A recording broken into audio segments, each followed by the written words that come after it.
बच्चट agro farm के YouTube channel में आपका हार्दिक स्वागत और अभिनंदन। आज आपको दिखाएंगे जो बीटी कॉटन के अंदर गुलाबी सुंडी की बहुत ज़्यादा समस्या अपने हनुमानगढ़, गंगानगर, सूरतगढ़ इस क्षेत्र में बहुत ज़्यादा गुलाबी सुंडी की समस्या हमारे क्षेत्र में आई है। तो आज हम पहुँचे हैं दिल्ली किसान मेले के अंदर। तो यहाँ एक डेमोस्ट्रेशन यूनिट लगा है, तो हम डॉक्टर साहब से बात करेंगे कि इन्होंने एक नई तकनीक के साथ क्या उपाय इसका निकाला है। सर नमस्कार। नमस्कार जी, सभी किसान भाइयों को सबसे पहले मेरी तरफ से राम राम जी। राम राम जी। आप ये बताओ कि आपने बीटी कॉटन के बारे में क्या सुझाव और क्या नियंत्रण ऐसे निकाले हैं ताकि किसान साथियों को अच्छा फ़ायदा हो सके और गुलाबी सुंडी पर नियंत्रण पाया जा सके। मैं सबसे पहले किसान भाइयों के लिए दो चीज़ बताना चाहूँगा कि जो किसान भाई एक ये सोच रहे थे भी बीटी और नॉन बीटी मिलाने से गुलाबी सुंडी आई है बीज के अंदर। जी सर। तो किसान भाइयों ऐसा बिल्कुल भी नहीं है।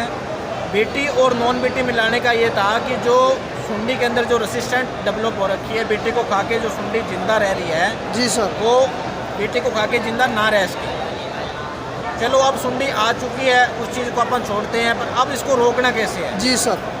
ज़्यादातर किसान क्या करते हैं कि उनको अभी गुलाबी सुंडी के बारे में पता नहीं है कि किसान भाइयों को ये लग रहा है कि जो उनके गुलाबी सुंडी आ रही है वो बीज के अंदर ही पैदा हो रही है। हाँ, बहुत ज़्यादा यही बोलते हैं कि बीज के अंदर आ गया, बीज निकली है, ये उसके प्रति रेजिस्टेंट हो गया है। ऐसा नहीं है किसान भाइयों। इसके अंदर क्या है कि जो गुलाबी सुंडी के नर और मादा पतंगा आपस में मिलते हैं, मैटिंग होती है उनकी, फिर वो जो मादा पतंगा है वो अंडे देती है। अंडे देने के बाद उस अंडे से सुंडी निकलती है और वो सुंडी आपके या तो फूल में जाके घुसेगी, जी सर, या आपके टिंडों में जाके घुसेगी, यस सर, और फिर उसको खराब करेगी। कभी भी बीज के अंदर पैदा नहीं होती। लास्ट के अंदर जो कॉटन है बुवाई कर रहे हैं, तो उसके अंतर्गत ये सुंडी आ रही है, क्या कारण है इसका। इस सुंडी की जो आपके उत्तर भाग में जो जर्नेशन है जी, वो आपकी अप्रैल से शुरू हो जाती है। तो हर जैसे 1.5 महीने के अंदर अंदर एक जर्नेशन पूरी हो जाती है। तो जैसे अभी अगस्त सितंबर में आ गया, चौथी जनरेशन आ चुकी है। तो हर जनरेशन में क्या है कि अगर आज 2 सुंडी आपके खेत में, तो वो 2 से 100, 100 से 1000, 1000 से 2000 हो जाएगी। इसके अंदर टेम्परेचर का भी कोई टेम्परेचर का नहीं है सर इसका। स्टार्टिंग में कुछ क्या रहा कि बारिश ज़्यादा आई, उस वजह से कुछ किसान लगातार इस बार सुंडी के डर से दवाइयाँ भी छिड़क रहे हैं, तो उस वजह से कंट्रोल रहा। अब इन पिछले मतलब 1 महीने से किसानों ने जो स्प्रे बिल्कुल बंद कर दी। मेल और फीमेल को अलग अलग कैसे करें सर ताकि वो प्रजनन ना कर सके। इसके लिए मैं आप किसानों को बताऊंगा कि अब आपको जो गुलाबी सुंडी को रोकने की तैयारी है वो अभी से ही शुरू करनी पड़ेगी। जी सर। सबसे पहले मैं आपको बताना चाहूँगा क्या है आप ये अब जिन किसान भाइयों के खेतों में चुगाई हो चुकी है या जिनके थोड़ा बहुत गुलाबी सुंडी का अटैक आ गया, यस सर, तो वो उन टिंडों को चुगेंगे नहीं, वो उनको खेत में वैसे के वैसे ही छोड़ देंगे। तो उनको क्या होगा कि गुलाबी सुंडी उन्हीं टिंडे में बैठी रहेगी और अगले सीजन में फिर आपके खेत में अटैक करेगी। जी सर। तो उसके लिए किसान भाइयों से एक अनुरोध है कि किसान भाई लकड़ी को या तो रोटावेटर की सहायता से ज़मीन में मिला दें, या अपने खेत के अंदर जो गायें या भेड़ बकरियां जो आती है उनको अपने खेतों में चरने दें। वो जो खराब टिंडे उनको खा जाती है और आपके खाली लकड़ियाँ बचती है। Yes sir. अगर आपको लकड़ियाँ खेत में भंडारण करना है तो किसान भाई उनको ढक के रखें, क्योंकि उनमें जैसे क्या होता है ज़्यादातर किसान भाइयों के इस तरह के जो खराब टिंडे होते हैं गुलाबी सुंडी के, वो लकड़ियों के अंदर ही मौजूद होते हैं। जी सर। किसानों ने अपने खेतों में छोड़ दिया और इसको जैसे रोटावेटर की सहायता से अपने खेत में दबा दिया तो ये आगे दोबारा हो नहीं जाएगी। जी सर। अगर आपने खेत में लकड़ियों को वहीं भंडार कर लिया तो इससे क्या है कि जैसे इनमें सुंडी बैठी हुई है, जो उत्तर भारत की जो सुंडी है वो दिसंबर से लेके मार्च या अप्रैल के महीने तक बिना खाए पिए जिंदा रहती है। अच्छा। अगर इस टिंडे में बैठ गई तो इसके अंदर ही बैठे रहेगी, ना कुछ खाएगी ना कुछ पिएगी, अंदर ही अंदर लकड़ियों में बैठे रहेगी। जैसे ही तापमान आपका 35 डिग्री से ऊपर गया अप्रैल के महीने में, इसके अंदर से ये पतंगे जो गुलाबी सुंडी के निकलने शुरू हो जाएंगे लकड़ियों से। ये पतंगे होते हैं गुलाबी सुंडी। ये पतंगे होते हैं जी। ये निकल के आपके खेतों में अटैक करना शुरू कर देंगे। जी सर। तो ये सर्कल है जो पूरा का पूरा इन लकड़ियों से शुरू होगा। तो किसान भाइयों से अनुरोध है कि ये गुलाबी सुंडी का जो जीवन चक्र है तो आप इन लकड़ियों को या तो ज़मीन के अंदर मिला दें या उनको फरवरी या मार्च के बाद से लकड़ियों को ढक दें अगर खेत में आपने भंडारण कर रखा है, तो आप 50-60% गुलाबी सुंडी को ऐसे ही कंट्रोल कर लो। जी सर। उसके बाद में बात आती है कि जैसे सीजन में आपने क्या करना है लगाने के बाद। तो किसान भाइयों जब आप फसल आपकी 40 दिन की होगी, हाँ जी, उस टाइम अपने खेतों में फिरोमोन ट्रैप जरूर लगाए। फिरोमोन ट्रैप? हाँ जी, फिरोमोन ट्रैप से क्या होता है कि आपको मैं बताता हूँ। इसमें ये फिरोमोन ट्रैप होता है, इसमें कैप्सूल लगा होता है। आप सामने देख सकते हो, यह फिरोमोन ट्रैप है जिसके अंदर एक कैप्सूल लगा दिया जाता है। ये कैप्सूल मादा के जैसे खुशबू छोड़ता है, मादा की खुशबू छोड़ता है ताकि नर आकर्षक होके आए इस पे। अंदर आएगा और इसके अंदर फंस जाएगा। फिर आप इसको खोल के आप गिन लो अपने हाथों में भी कितने इसमें आए हैं। जी सर। इसमें अगर लगातार आपके 4 या 5 आ रहे हैं लगातार 3 दिन तक, फिर आज 5 आए, कल भी 5 आए, उससे अगले दिन 5 आए, तो आपको गुलाबी सुंडी के लिए स्प्रे करने की जरूरत है। अच्छा। अगर लगातार 3 तक 5 से कम है, जैसे आज 5 आए, अगले दिन 2 आए, फिर 5 आ गए, तो आपको स्प्रे करने की जरूरत नहीं है। अच्छा। कि लगातार 3 दिन तक 5 से ऊपर आने चाहिए। जी सर। पहला जरिया तो ये। दूसरा, एक नई टेक्नोलॉजी है, ये पीआई कंपनी इसको लेके आ रही है। जी, आप नई टेक्नोलॉजी किसानों तक जरूर बताएं ताकि कुछ फ़ायदा मिल सके। जैसे किसान भाइयों की एक साइड में तो तार डला हुआ है जी सर, और दूसरी साइड इसमें है पूरा केमिकल भरा हुआ है। अच्छा। ये केमिकल हवा में, जैसे आपका ट्रैप जैसे खुशबू छोड़ता था मादा की, वैसे ही ये जो केमिकल है ये छोड़ता है। अच्छा, ये भी मादा की खुशबू छोड़ता ये है? भी मादा की खुशबू छोड़ता है। इसकी तरफ नर आकर्षक होते रहते हैं। आकर्षित होंगे और ये मादा के पास नहीं जा पाएंगे, जिसकी वजह से क्या है कि नर और मादा आपस में मिलेंगे नहीं। जी सर। मिलेंगे नहीं तो आपके खेत में गुलाबी सुंडी का अटैक आएगा ही नहीं। जी सर। ये किसान भाइयों, जब आपकी फसल 45 दिन की हो जाए लगाने से, उस टाइम के बाद आपको लगाना है। चाहे आप फिरोमोन ट्रैप भी 45 दिन की फसल हो तब लगाना है। जी सर। और ये जो धागा है ये भी आपकी 45 दिन की फसल हो तब लगाना है। ये आपने इस पे लगा रखा है, एक बार इसी को दोबारा दिखा दीजिए।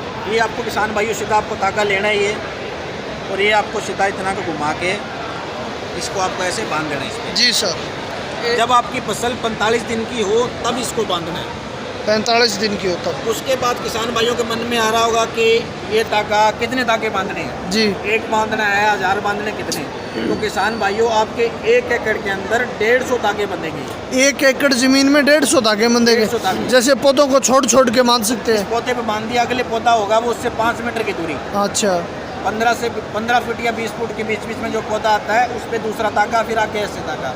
बॉर्डर पे जो धागे आप बांधोगे वो 1-1 मीटर की दूरी पे बांधने हैं। बॉर्डर के ऊपर 1-1 मीटर में और अंदर 5 मीटर की दूरी पे 5 मीटर की दूरी ये पे। बांधने हैं। जी सर। फिर दूसरा सवाल है किसान भाइयों के मन में, क्या इस धागे को बांध दिया, बारिश आ जाती है या धूप हो गया या कोई वो, जैसे गुलाबी सुंडी के लिए तो बांध दिया, सफ़ेद मक्की के लिए, जूं के लिए कोई स्प्रे कर रहा है तो क्या कोई प्रभाव नहीं पड़ता किसान भाइयों? इसके ऊपर चाहे कौन सा ही स्प्रे करो, चाहे सफ़ेद मक्खी का करो, कोई मच्छर का करो, इसके ऊपर कोई फर्क नहीं होगा, कोई प्रभाव नहीं पड़ेगा। जी सर। दूसरा किसान भाइयों के लग रहा है आप यहाँ मान दिया 45 दिन पे, फसल अगर सितंबर में बड़ी होगी, हाँ जी, ये तो नीचे रह गया, तो इसको हिलाना नहीं है किसान भाइयों। ये 5 मीटर तक पूरा काम करता है। 5 मीटर का चारों दिशाओं में काम करेगा और 5 मीटर तक ऊपर भी काम करेगा। जी सर। जी सर। 1 एकड़ में अगर आप 150 धागे बांधो तो उस एकड़ में पूरा जाल बिछेगा खुशबू का। इसमें जितने भी जो नर पतंगे होंगे वो इसके पास भटकते रहेंगे और मादा और कहीं घूमती रहेगी, तो उनके आपस में बैटिंग नहीं होगी। तो बिना कोई स्प्रे के, बिना कोई झंझट के आपने गुलाबी सुंडी को रोक लिया। ठीक है। इसके ट्रायल लगे हुए हैं किसान भाइयों, संगरिया के अंदर हरिपुरा गांव में इसका ट्रायल लगा हुआ है, मुंडा गांव में भी लगा है, और आपका गंगानगर के अंदर भी पतली जो गांव है उसके अंदर इसका ट्रायल चल रहा है। मानसा में, बठिंडा में, फाजिलका, सिरसा, फतेहाबाद में भी इसके ट्रायल चल रहे हैं। एक बार थोड़ा सर आप बता दीजिए कि ये कौन सी कंपनी है और हनुमानगढ़ गंगानगर के क्षेत्र में अपने को कहाँ पर मिलेंगे, इसका नाम क्या है? किसान भाइयों, अगली साल इसको पीआई कंपनी मार्केट में लेके आएगी। पीआई कंपनी, जी जिसकी सर। आप वो सीन या जो दवाई आप लेके आते हो, यस वो सर। कंपनी इसको लेके आ रही है। ये आपको हर एक दुकान पे उपलब्ध हो जाएंगे किसान भाइयों। और इसकी किसान भाई कॉस्ट रेट क्या होनी चाहिए सर? कॉस्ट का भी इसका कुछ पता नहीं चला, कंपनी कितना रखेगी। जी सर। क्योंकि अभी मार्केट में नहीं है, अभी खाली टेस्ट इसके डेमो लगे हुए हैं। वो अगली साल मार्केट कॉस्ट उतनी होगी जितनी जिम्मेदार इसको ले सकता है। जी सर। जी सर। वो एक बात किसान भाइयों को ध्यान रखने की जरूरत है कि कुछ किसान भाई सोचेंगे कि इसको बीच में से हम काट लें, भी ये तो 1 एकड़ के लेके आए, जितना लंबा धागा है काट के 2 एकड़ में लगा लें। 2 करके कौन बांधनी, एक बीच एक में से अगर बांधनी। काट दिया तो ये 2 दिन में खराब हो जाएगा ये सारा। जी सर। इसको आपको पूरा एक मेन जो इसकी बात है कि जितने बड़े एरिया में इसको लगाओगे, मिनिमम जो एरिया है वो 50 एकड़ का रहना चाहिए। 50 इससे एकड़। कम एकड़ में लगाओगे तो इतनी टेक्नोलॉजी सक्सेसफुल नहीं है।